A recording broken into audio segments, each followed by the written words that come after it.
As the clock ticks, the fate of Margaret Nduta remains uncertain.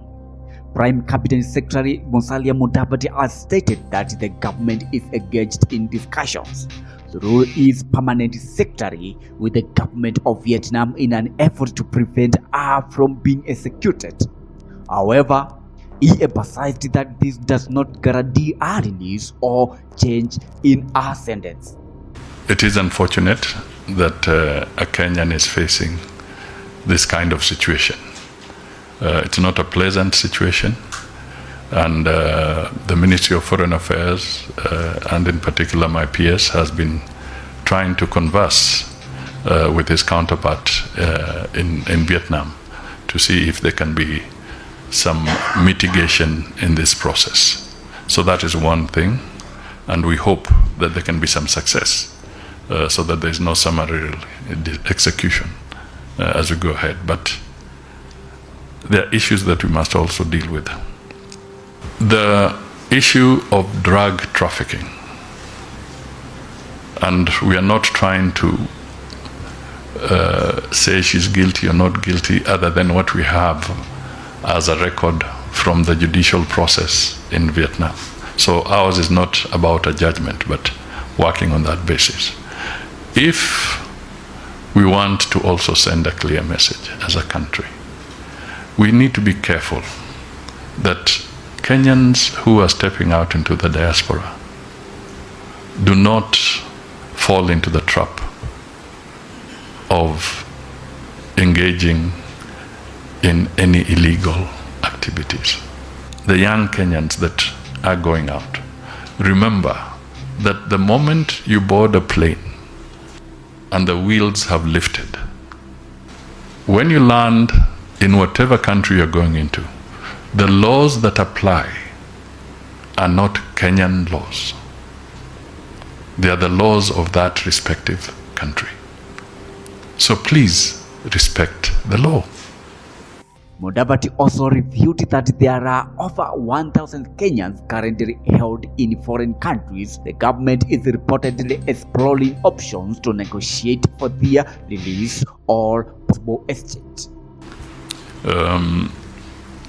I can tell you that in different countries today, I may not have an exact figure on Vietnam, but later, because I was planning to issue a statement on this particular space, but I'll attempt to deal with it now.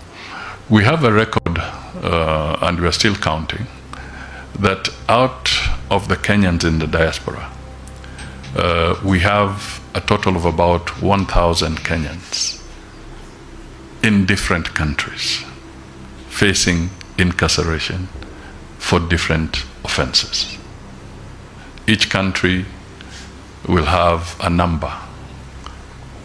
Okay. Now,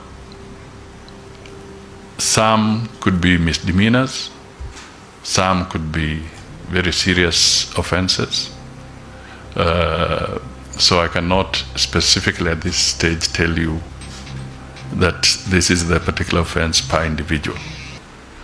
And we are trying to gather data from other countries, because as Kenyans travel, they do not declare that they are traveling.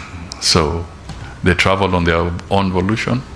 Regarding Margaret Nduta's case in Vietnam, the situation is particularly complicated due to the strict laws surrounding drug trafficking in the country.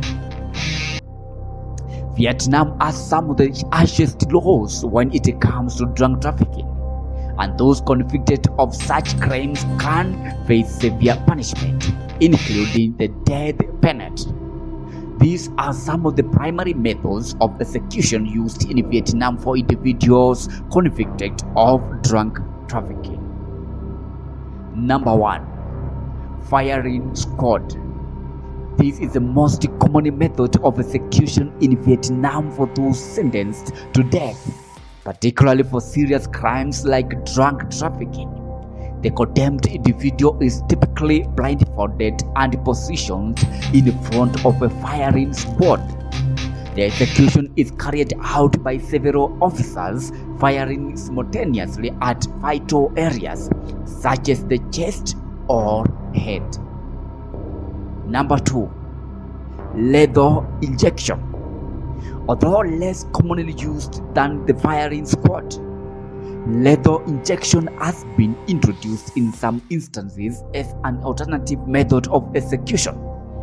This process involves administering a series of chemicals that result in the quick death of the individual. Number 3.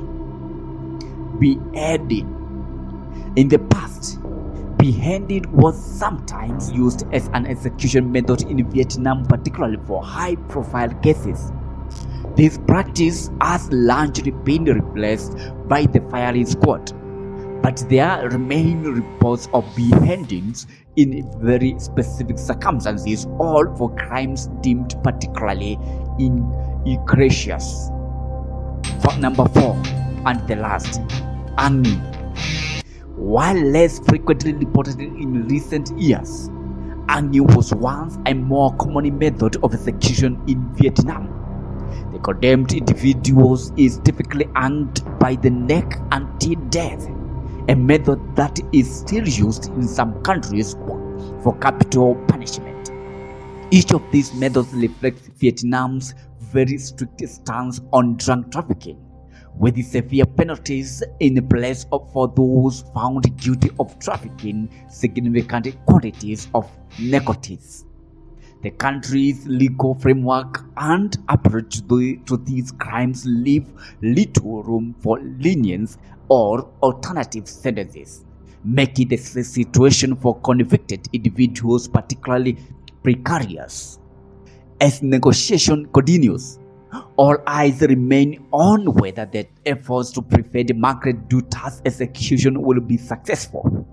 The outcome of a case could have far-reaching implications, not only for her, but also for the over 1,000 other Kenyans detained abroad under similar circumstances. This is Stephen, GC News. The issue of drug trafficking, and we are not trying to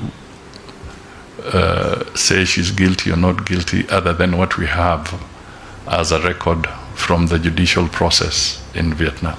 So ours is not about a judgment, but working on that basis. If we want to also send a clear message as a country, we need to be careful that Kenyans who are stepping out into the diaspora do not fall into the trap of engaging in any illegal activities. It's absolutely important that this is taken. We want responsible Kenyans at home, and we equally want responsible Kenyans in the diaspora.